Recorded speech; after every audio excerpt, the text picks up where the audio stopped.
we were at the point of the issue of fortitude or sabr, and as I mentioned to you, sabr is not simply to sit around doing nothing, because that's the usual understanding of sabr, where people say the word sabr with a sense of helplessness. Like in Urdu we say, kya sab sabr is karna aur kya kar sakte, but that's a completely false impression about sabr. Sabr is completely and totally doing all that you can possibly do in a situation, making all the effort, using all resources, all strategies, and then having faith and trust only and only on Allah.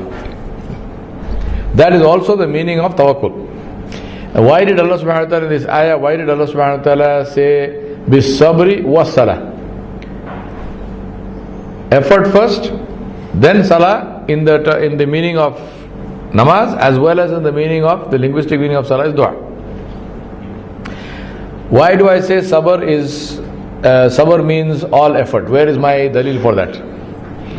My dalil for that is the fact that Allah subhanahu wa ta'ala used this word sabirin, people of sabr, for mujahideen. In 3 or 4 places in the Quran, Surah Al-Anfal and other places, Allah subhanahu wa ta'ala used this word sabirin to mean mujahideen. Now, if you look at who is a mujahid is a soldier fighting in a just war for the sake of Islam, protecting Muslims and protecting communities which may not even be Muslim, but protecting them against oppression. Who is more of a symbol of action and complete and total commitment than a soldier fighting in battle? Right? So it's total action and it's commitment to the extent that the man is even putting his life on the line. Those are the people that Allah subhanahu wa ta'ala referred to as sabirin. Allah did not call the people, the musallin for example, people who are praying, as sabirin. Allah did not call anyone else sabirin. Allah subhanahu wa ta'ala called mujahideen sabirin. And therefore my understanding is sabr means to completely and totally commit to the course of action that results in goodness, but at the same time after that to stand in salah. Why? Because this is in my understanding, this is the tawakkul of the qalb. This is what saves you from arrogance. This is what saves you from feeling that success was a result of my strategy, success was a result of my effort, success was a result of the victory came to me because of what I did. Now that is a very big danger. So it saves you from shirk, from making yourself sharik in the victory that comes from Allah subhanahu wa ta'ala jalla jalaluhu. So what saves you from that? This dua. Having made all the effort, the person is not relying on the effort alone. The person stands before Allah subhanahu wa ta'ala and says, Ya Rabbal Alameen, success and failure is in your hands. I did what I could do, please give me success. If I get success, it will not be because of my effort, because my effort has no meaning. Why do I still make the effort? Because this is your hukum. Because you made this world a world of cause and effect. So Allah did not tell us, for example, the famous quote of Umar ibn al-Khattab radhiyallahu anhu. They said, what is tawakkul? He said, Allah subhanahu wa ta'ala, he said, the bird leaves the nest every morning with an empty belly and returns with a full belly. So Allah subhanahu wa ta'ala feeds the bird, but not in the nest. The bird leaves the nest to go and find food, and it finds food. But if the same bird sits in the nest, does Allah subhanahu wa ta'ala have the power to still feed the bird? Yes, of course. But will Allah feed him? Will Allah feed this bird? Illa mashallah, unless it is the amr of Allah, unless it is the will of Allah. Otherwise, Allah subhanahu wa ta'ala does not feed the bird in the nest, because this is not the sunnatullah. The difference between khudratullah and sunnatullah. The khudratullah, the khudrat of Allah subhanahu wa ta'ala has no limits. The sunnat of Allah also does not have limits, but the sunnat of Allah comes with rules. Can Allah subhanahu wa ta'ala create a human being without parents? Neither mother nor father. Yes. Adam alayhi salam had no mother, no father. Can Allah subhanahu wa ta'ala create a full grown human being from day one? The day he is born, he is full grown. Is it possible? Yes. Adam alayhi salam was never a toddler. He was never an infant. He was never 2 years old. He was never a teenager. Adam alayhi salam was born full grown man. Hawa alayhi salam, his wife, who is the, within quotes, mother of Hawa? A man. Because she came out of Adam alayhi salam. So if mother is the one you come out of, then who is the, within quotes, the mother of Hawa? Adam alayhi salam. So Allah is proving that all the rules that Allah made, Allah is not subject to those rules. But having said that, now you say, well, I want a son. Very good. So what must I do? Get married. No, I don't want a wife. No problem. Then what do you do? Adopt. Right? But I want my own son, my progeny. Keep wanting, it's not going to happen. Because that is not sunnatullah. If Allah wants, He can give. Of course, we do not deny that. We don't say that Allah subhanahu wa ta'ala created Adam alayhi salam once and He is incapable of doing it again. Na'udzubillah, no. But is this going to happen? No. Allah subhanahu wa ta'ala created this world with certain rules. We call them the rules of physics. Right?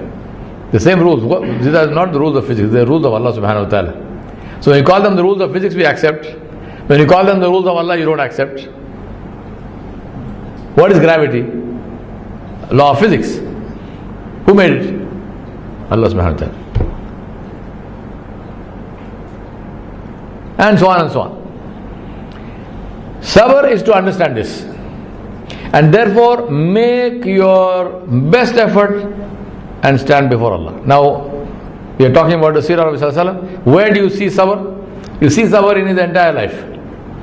But one of the finest examples of sabr, which illustrates this whole concept which I explained to you, is the Battle of Badr. What did he do, sallallahu alaihi wasallam? He made the maximum effort that he could possibly make. In terms of whatever resources he had, he used them. He took the advice of people. One of the Sahaba, when they came to the field of Badr, and Nabi sallallahu alaihi wasallam said, let us camp here. The Sahabi came to me and said, Ya Rasoolullah, is this a hukum of Allah? Are you communicating a order of Allah subhanahu wa ta'ala? Or is this your assessment? Nabi sallallahu alaihi wasallam said, this is not a hukum of Allah. Then the Sahabi said, I have a suggestion, if you accept. So Nabi sallallahu alaihi wasallam said, say what is it? He said, let us camp at a different place where there was a well there there was a cistern they made later, but there was also a well, some water. He said, let us have the water in our control. So we camp behind the water, so the water is in our control. When the enemy comes, the enemy will not have water. Rasulullah sallallahu alaihi wasallam accepted this Sahabi's advice. He did not say, are you the Nabi or am I the Nabi? Are you getting wahi, am I getting wahi? No. That's good advice. Alhamdulillah, we take the advice. So he did all of that. Deployed the troops, appointed commanders, head of the Ansar, head of the Muhajirun, and so on and so on. And then what did he do? And then he stood before Allah subhanahu wa ta'ala. They had made a shelter for him. He stood there and he made salah and he made dua and he kept on asking Allah subhanahu wa ta'ala Jalla Jalaluhu, and we know the famous dua of Badr. He said, Ya Allah, if these people die, there will not be anyone left on the face of the earth to worship you. And he kept on asking Allah until Abu Bakr Siddiq radiallahu anhu said, Ya Rasulullah, bas. Abu Bakr Siddiq radiallahu anhu couldn't see Rasulullah sallallahu alaihi wasallam in that state. He said, bas Ya Rasulullah, your Rabb has promised you victory. Your Rabb will send His help. He said, enough. And of course Allah subhanahu wa ta'ala sent. Allah subhanahu wa ta'ala mentioned that in the Quran. Allah subhanahu wa ta'ala sent the Malaika. And Jibreel alayhi salam came and the Battle of Badr, as we know, the rest, as they say, is history. So what is sabr therefore? Is to make the maximum effort and stand before Allah subhanahu wa ta'ala. Another aspect of sabr is that sabr is to respond, not to react. There's a difference. When you are reacting, you are like a puppet. Your actions are in the hands of the puppeteer. I'm sure all of you have seen some puppet show at some point in time. If you haven't seen it, go to YouTube. So you have the puppeteer who's behind the screen, who's got the strings in his fingers, and there's a puppet and he does this and the puppet. So the puppet is moving. Who is actually moving the puppet? Puppet. So when you are reacting, you have made yourself into a puppet. You react depending on what the other person does. Therefore, who has the control button? Who has the remote? The other person. So reactions usually or almost always produce only negative responses. To respond is not to react. Respond is to consciously take a decision to act in a certain way. Not because of what the other person did, but because of what you think is the best way to act in that situation. In the life of Nabi Sallallahu Alaihi Wasallam, we have the issue of, we know the story of the woman who used to throw rubbish in his path, and sometimes maybe Wallahu Alam on him also something would fall. Every time he passed by her house, she would do this. What was his reaction? Nothing. He would dust himself and he would continue on his path. What was his response? I am differentiating between these two terms, reacting and responding. What was his response? The day the woman did not throw this, he turned around and came back and he asked, where is this lady? They said, she is not well, she is sick. He said, can I see her? They said, yes, please come. He came to her and he said, I came to find out, I believe you are not well, may Allah subhanahu wa ta'ala cure you, and so on. The woman started weeping. She said, I throw garbage on you and you are making dua for me. Nabi Sallallahu Alaihi Wasallam said, you do what you do, I do what I do.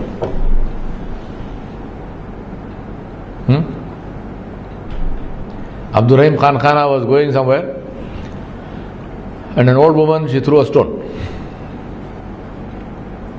So the soldiers grabbed her and they brought her to him. So he said to his treasurer, he said, give her a bag of 100 gold coins. So one bag of ashrafis was given to her. So she went away. So they asked him, they said, what is this? She threw a stone at you and you're giving her gold coins. He said, what happens if you throw a stone at a tree which is full of fruit?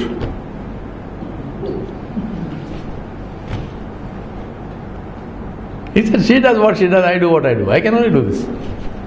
That's why I make dua to Allah subhanahu wa ta'ala. Ya Allah, this is an adna abd of yours who responds to something negative like this. You are Rabbul Alameen. You are Ghaniyun Hamid. Nahnu kulluna fuqara. All of us are faqir.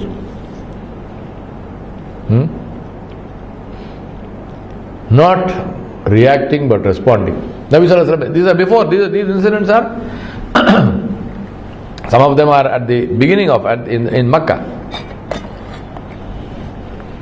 Nabi Sallallahu Alaihi Wasallam is going, he sees an old woman standing by the side of the road. She's got some luggage. So Rasoolullah asked her, what is luggage? Where? She says, I'm going to I need someone to help me with this luggage. I am waiting for someone, if I can find some laborer to carry this, because I have to get to the place where the caravans go. So Rasulullah said, I'll help you. He picked up the luggage. And now he's carrying this luggage of hers and she's walking by his side. He asked her, he said, where are you going? She said, I am leaving Makkah. He said, leaving Makkah? Why are you leaving Makkah? She said, because this has become a bad place. There is this man called Muhammad, and he is preaching that we should not worship our gods and we should worship only Allah. And he said, I have grown up like I've been worshipping these gods all my life. My family worshipped these gods and so on. And this man comes and he's creating all this fitna and there's problem with the families and so on and so on. Nabi Sallallahu Alaihi Wasallam continues to listen. She says all this. He doesn't say anything. And then the woman says, you are such a nice person. You're helping me with baggage and so on. And she gives him dua. May you be well and so on. Finally, they reach the place. She tries to pay. We said, no, I don't need any money. I just helped you. So she said, at least tell me your name. He says, I am Muhammad. She said, which Muhammad? The same one. He said, the same one. He said, Wallah, you are Muhammad. He said, yeah, I am Muhammad. She said, then take me back. I don't have to worry about it. If you are Muhammad, then I accept. I accept Islam. What you are saying has to be correct. Yeah, Ajib. That's why I always say Islam spread because people fell in love with Muhammad ﷺ. Islam spread because of akhlaq. Islam did not spread because of theological argument. When this woman is talking all of this stuff against Allah subhanahu wa ta'ala, all of this stuff in favor of her God, Nabi sallallahu alaihi wasallam did not argue with her. He didn't debate with her. He didn't tell her, you are a crazy woman, what nonsense are you talking, all this rubbish, worshipping idols and so on. He didn't say any of that. He said nothing. Only his akhlaq. The woman accepted Islam without one single theological argument, without one single debate, without one single anything. Just the akhlaq of Muhammad sallallahu alaihi wasallam.